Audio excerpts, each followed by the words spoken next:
What's going on, everybody? This is Nick. We're here today. We're comparing a couple brown face sounding amplifiers. I'm going to go over each amp and just kind of go over the things that I have found to be the good, the bad. But let's jump in and let's do it. So first up, we have the Magnatone Varsity Reverb coming in at 15 watts, all tube, American made, hand wired, not point to point hand wired, but hand wired. It's got that really cool retro vintage look to it.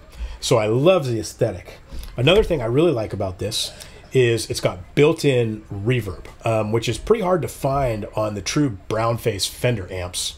And that's something that, you know, for me, I play mostly clean, and reverb is critical.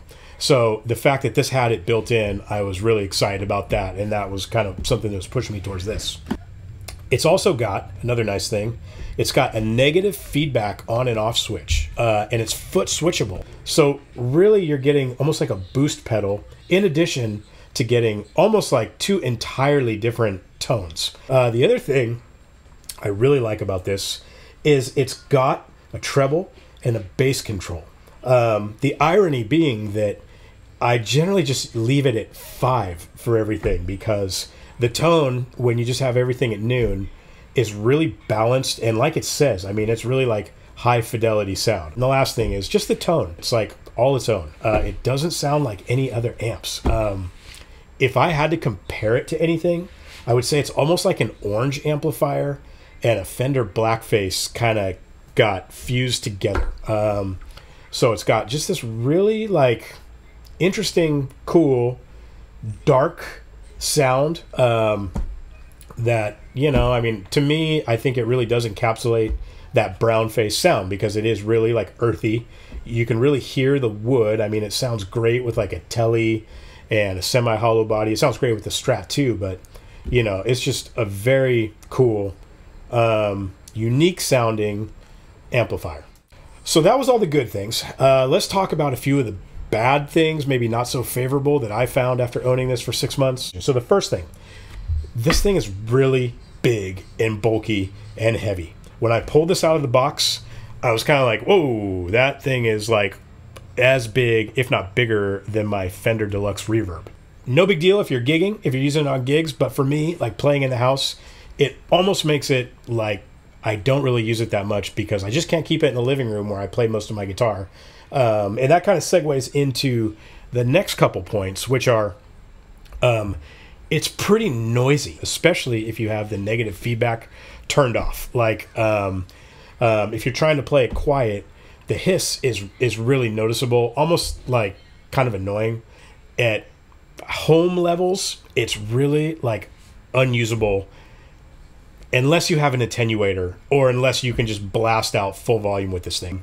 The volume knob is basically on or off. It is not linear at all. You barely turn the thing up and it's like the volume is on and it's loud. So playing this thing quiet is just like not really a possibility, again, unless you have that attenuator. I think overall this thing is got way more good than bad. Let's do a couple more tone samples, both kind of adjusted for more of like a jazz tone.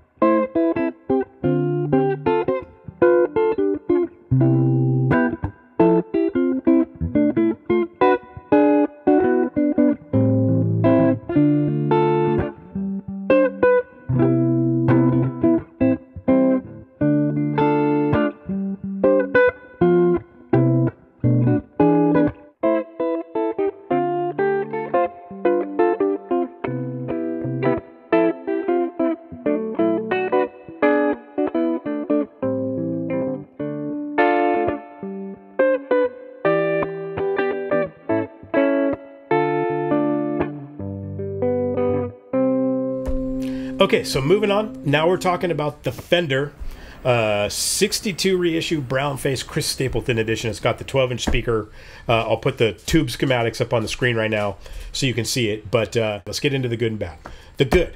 I love the aesthetic of this thing. Like, how could you not? It's got that classic Fender, the brown face and the wheat grill and the brown Tolex. It's just like as classic as it comes.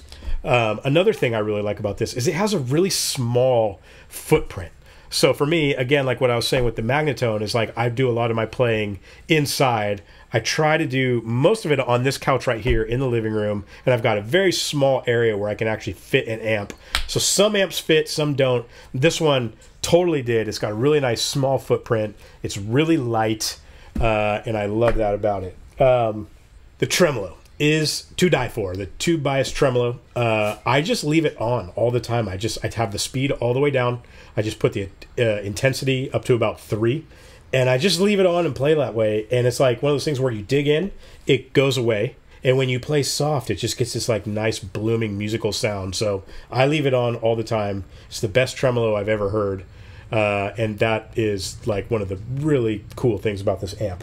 It's got a really solid construction. It's point-to-point, hand-wired, built in the custom shop in California. I actually took the chassis out just because I wanted to see it, and it's really easy to get to, and it just looks really, really solid inside. So that's nice. I mean, it really does feel like it's built like a tank, yet lightweight.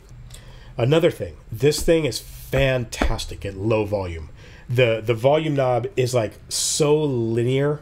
You can go from like whisper quiet with this thing all the way up to super loud and everything in between.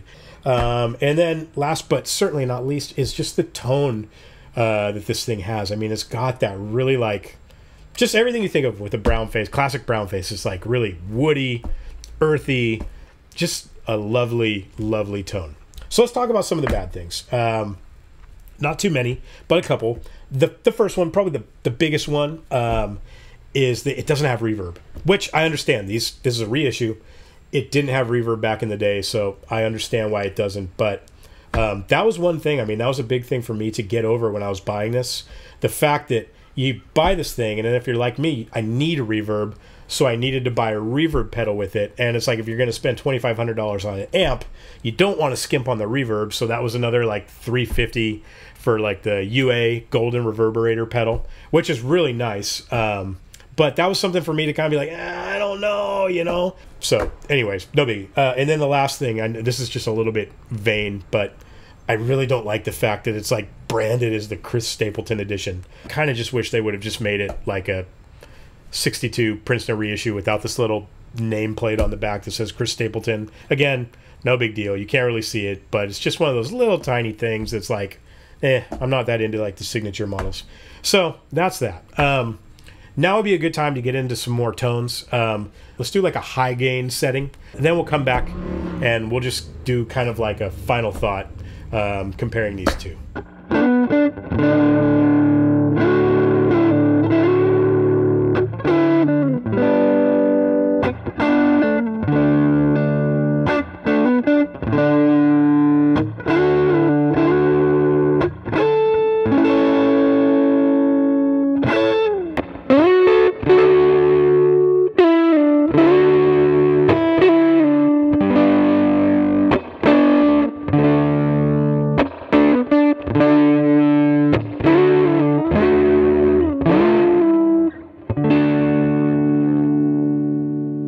I've never had these amps side by side for the 6 months I've owned them, really A-B'ing them like this. So as far as the overall pick, if you were asking me and I had to keep one, sell one, I would keep the Princeton. Either way, I don't think you could go wrong. It's just maybe like, what are you looking for? What are the most important aspects to you?